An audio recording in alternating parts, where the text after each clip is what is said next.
Welcome to Upstart Footy Preview. It's Grand Final weekend, Collingwood v Geelong, Team 1 versus Team 2. And with me to dissect the game is the Italian stallion himself, Giulio Di Giorgio, and Collingwood's #1 ticket holder, Liam Quinn. How are we, guys? J-Tac, great to be here, mate. Yeah, great to be here. Should be a fantastic weekend. We've got the teams hot off the press. Collingwood have made one change for the Grand Final. Dane Beams, who had a pretty disappointing game last week, only 2 possessions, he's out, and the young speedster up forward, Alex Fasolo, comes in to give him a bit of X factor. Geelong are unchanged, so Cameron Mooney and also Darren Milburn won't be able to play in their Grand Final, which is probably going to be their last game of their career. Giulio, a couple of injuries. Steve Johnson for the Cats, he's been in a hyperbaric chamber all week, and also Ben Reid and Darren Jolly are under big injury clouds with adductor strains.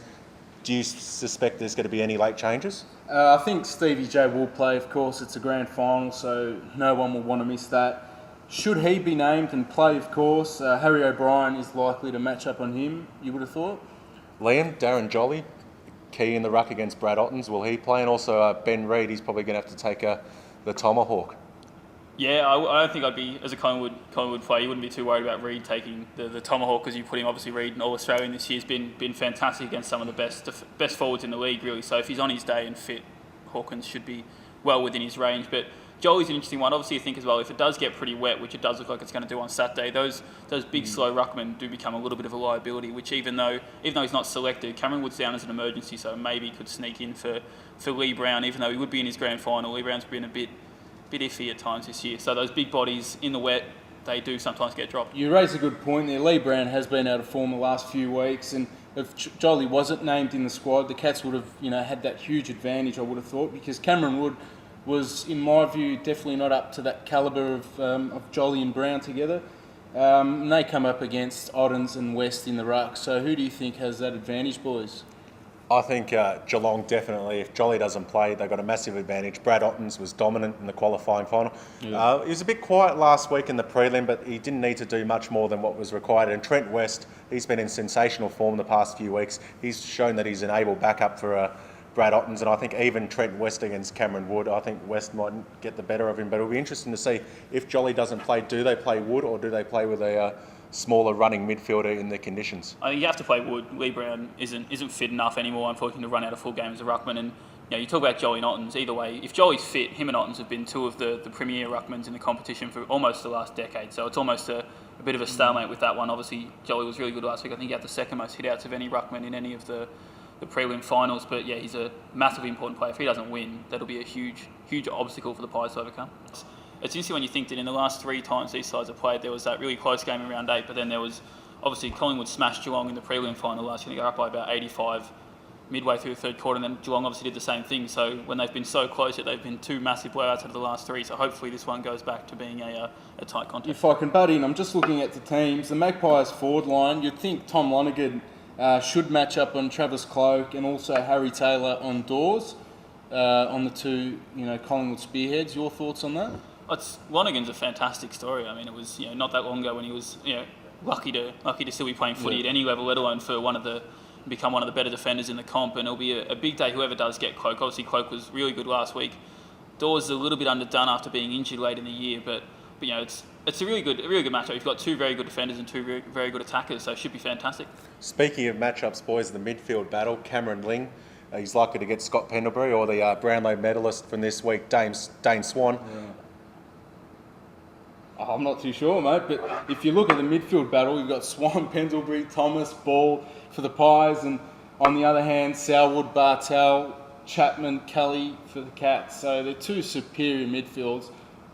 Who's going to pick him, mate? I'll be interested to see who Cameron Ling picks up, whether they go with Pendlebury or Swan. They've used Ling this year a lot on Scott Pendlebury, but Dane Swan, his ability in the wet weather to get a lot of possessions, a lot of hard balls. It'll be interesting to see whether Ling stays on him. You mentioned Kelly, he's had a career best season. Absolutely. And also guys like Joel Selwood, they've got to find someone to play on him. Sharad Wellingham's been a bit scratchy, I think, in the first couple of finals, so it's up to him to play a big game. And obviously they dropped Dane Beams to get a bit more forward pressure in for Solo.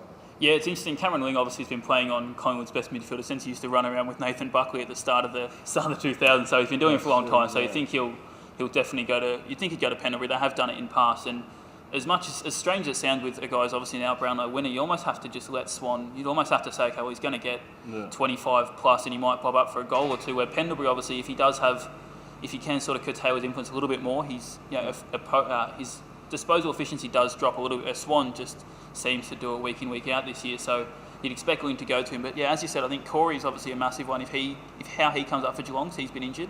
And on the other side, Wellingham for Collingwood as well, as you said, he's been under a bit of a cloud. So they've got two really sort of influential, not top line, but still they're good midfielders who are under a bit of a cloud. We go to Geelong's forward line now, and obviously Paul Chapman is I think he's been a bit quiet the past few weeks. I really expect him to have a big game. Steve Johnson, they said they won't play him unless he's 99% fit. Be interesting to see if he does play, whether they'll try and use Harry O'Brien to run off him out of half back.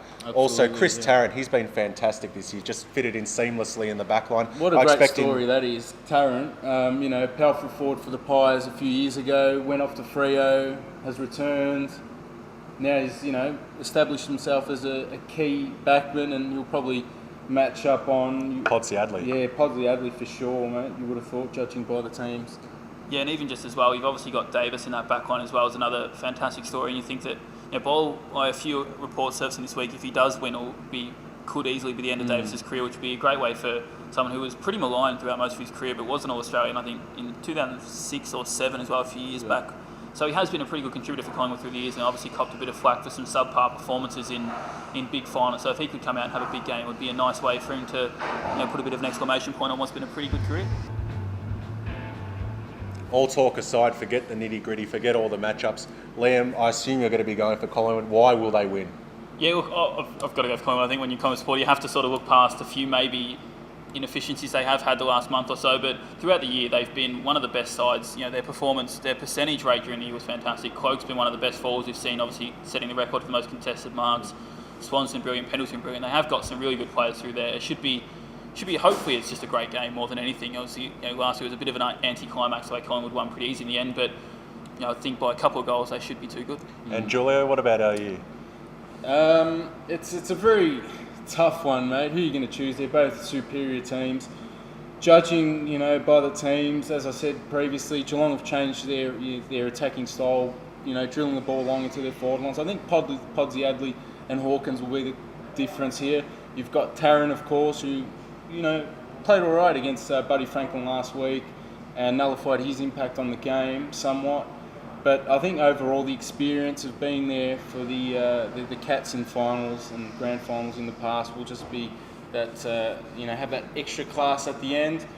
The big question, Liam, I don't know if you've touched on this, is Mick Malthouse. They obviously want to end his career on a high note, I would have thought. And what are your thoughts there, mate?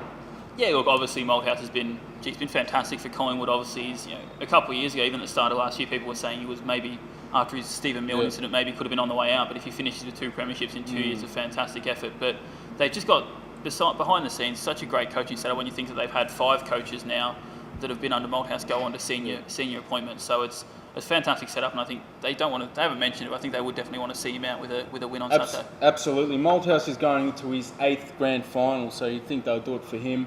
But I just think that the Cats have that, superior class, and they should win by about 16 points.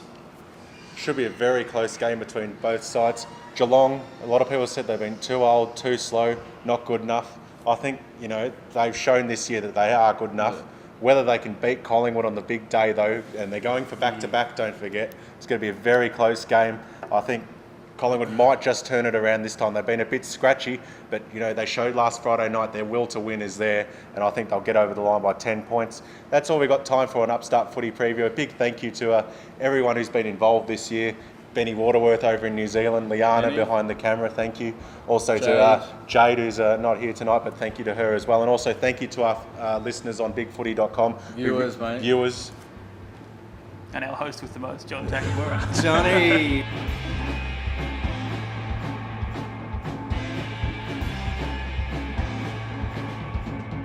Well, the footy season's ending, but stay tuned to Upstart, the magazine for emerging journalists. And I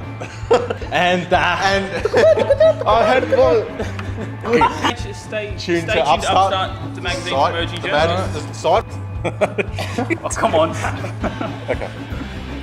The footy season has ended, but stay tuned to Upstart, the site for emerging journalists. Thank you for watching in 2011, and we'll be back bigger and better in 2012. Goodbye for now. Goodbye.